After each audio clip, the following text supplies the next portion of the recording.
लगेगा नहीं कि क्या हुआ, मैं कहां भ्रष्ट हुआ। ऐसी जगह खड़े हो जाओगे कि जान भी नहीं पाओगे कि मैं कहां चढ़ रहा था। दोबारा उत्साह भी नहीं आ पाएगा। अभी बच्चा ना तो लोक को जानता है, ना परलोक को जानता है, ना हित को जानता है, ना अहित को जानता है। अभी उसका ब्रह्मचर्य किसी काम लायक नहीं हुआ और वो उतर गया व्यभिचार में। क्या होगा उसका जीवन? अगर आप वाणी में संयम में रहते हैं ना, और भजन करते हैं और सत्य बोलते हैं, तो आप जो बोलेंगे वही होगा। श्रवण इंद्री से गंदी बातें सुने, वाणी से गंदी बातें बोले, रस इंद्री से गंदा भोजन करें और सोचे ब्रह्मचर्य रह जाएंगे, तो बिल्कुल नहीं, कदापि नहीं। ब्रह्मचर्य कोई खिलवाड़ नहीं है।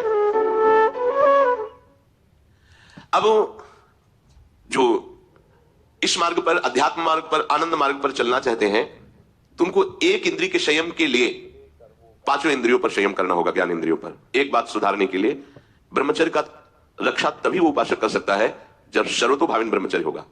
एक जनेन्द्रीय की ब्रह्मचर्य की पुष्टता का जब आप लक्ष्य कर लोगे, तो उसकी पुष्टता के लिए आपको सर्वतोभाविन ब्रह्मचर्य धारण करना पड़ेगा। सर्वतोभाविन नेत्र का ब्रह्मचर्य, जो नेत्र किसी को भी देखकर भोग कामना कर लेते हैं, भोग बुद्धि से देखते हैं वस्तु को, व्यक्ति को, किसी को भी, ये नेत्र से व्यभिचार हो रहा है। इसलिए सावधान रहना चाहिए। जैसे नाटक, सिनेमा आदि हैं, वहां तो जान रहे हो चित्र हैं, पर उनमें जो अभिनय करने वाले जन हैं वो तो संसारी जन ही है ना। उनका पहनावा, ओढ़ावा, हाव भाव, अंग प्रत्यंग, अगर आप भगवत भाव से युक्त है तो संपूर्ण सृष्टि में कहीं भी दृष्टि जाए अपने प्रभु की भावना होती है। पर वहां तक पहुंचने के लिए आपको त्यागना होगा ना। आप किसी का अनुकरण न करें, आप अपनी स्थिति को देखें। अगर आप किसी का अनुकरण करते हैं कि हमने उनको देखा है, वो टीवी देख रहे हैं, तो टीवी में क्या देख रहे हैं, कहां स्थिति है, हमें क्या पता। हमको जहां पहुंचना है उसके लिए हमारे लिए बाधक है, हमें नहीं देखना है। अगर आप माना कि कोई नाटक ही देख रहे हैं, कोई ऐसे सीरियल ही देख रहे हैं, तो उसमें अभिनय करने वाले तो संसारी भोगी पुरुष ही है ना।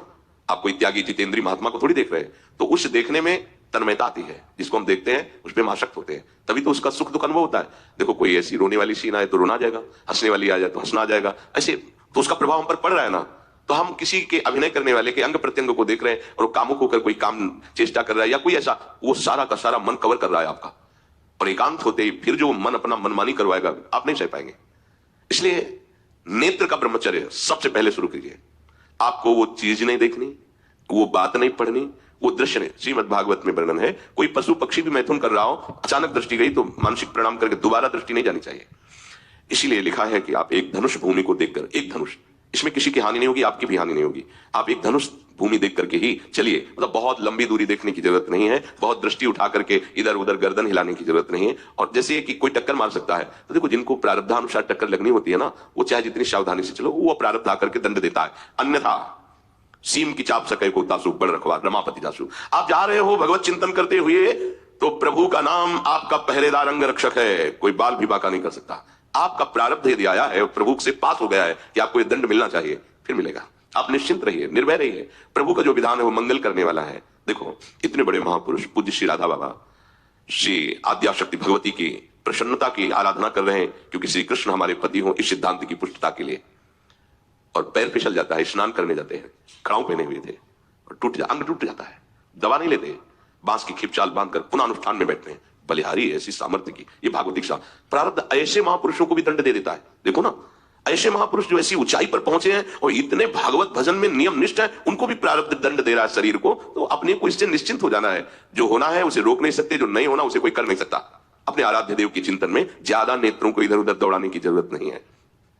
नेत्र का ब्रह्मचर्य, फिर वाणी का ब्रह्मचर्य, बहुत बड़ा प्रभाव पड़ता है इससे। यदि आप जबान से अश्लील बातें, गंदी बातें, कामुक बातें करेंगे तो आप ब्रह्मचर्य रह ही नहीं सकते। अगर आप वाणी से परस्पर शरीर आकर्षण वाली बातें करेंगे, बट उसको देखा तुमने क्या, बस आप गए। चाहे वो स्त्री शरीरधारी साधक हो या पुरुष शरीरधारी, परस्पर आकर्षण संबंधी यदि वाणी खुली आपकी, तो वाणी के व्यभिचार से आपका जनेन्द्रिय का व्यभिचार प्रारंभ हो जाएगा। आप रोक नहीं सकते, नहीं रोक सकते। इसलिए वाणी से भी कोई ऐसी वार्ता ना कीजिए जिससे आपके अंदर काम वेदना बढ़े। श्रवणेन्द्रिय का, कान से गंदी बातें, व्यभिचार की बातें, कामुक बातें सुनना जिससे हमारे हृदय में कामना जग जाए, बिल्कुल नहीं। भले वो किसी को लेकर टीका टिप्पणी की जा रही हो, देखो वो साधक है, उसको हमने देखा वहां ऐसे देख रहा था, वैसे कर रहा था, वो तो आपको समझ में आ रहा है कि किसी साधक की बात करें, वो तुम्हारे नाश के लिए उपाय कर रहे हैं जो आपको ऐसी बात बता रहे हैं। क्यों? क्योंकि आप भी तो साधक हैं। श्रवणेन्द्रिय का व्यभिचार हो रहा है। आराध्य देव के सिवा और कोई बात कान से सुनना उसे व्यभिचार कहते हैं। इसलिए महाप्रभु कहते श्रवण फूटो जो अनु सुनो। ऐसा हमारा अगर कान कुछ और सुने तो फूट जाए, नेत्र कुछ और देखे तो ये नेत्र नष्ट हो जाए, वाणी कुछ और। हमारी श्रवणेन्द्रिय का व्यभिचार नहीं होना चाहिए। धर्म की बात, अपने आराध्य देव की बात, शास्त्र सम्मत बात हम श्रवण करें। अन्यथा अगर कोई ऐसा मित्र है या हमारा साथ में रहने वाला है, कोई किसी भी साधक की को लेकर बात कर रहा है, तो भी हमें कान में उंगली डाले नहीं। हम कोई ईश्वर थोड़ी कि हम किसी को संभाल लेंगे, हम अपने को नहीं संभाल पा रहे, हमारे सामने किसी की बात मत करो। ऐसी करना है तो प्रभु की चर्चा करो, अन्यथा मत करो। तो अगर आप श्रवणेन्द्रिय का ब्रह्मचर्य, वाकेंद्रिय का ब्रह्मचर्य, नेत्रेंद्रिय का ब्रह्मचर्य और त्वगेंद्रिय का ब्रह्मचर्य, अनावश्यक किसी को स्पर्श मत करो। परस्पर विरोधी शरीर को तो भूल कर मत करो। विरोधी शरीर जैसे हमारा पुरुष शरीर है,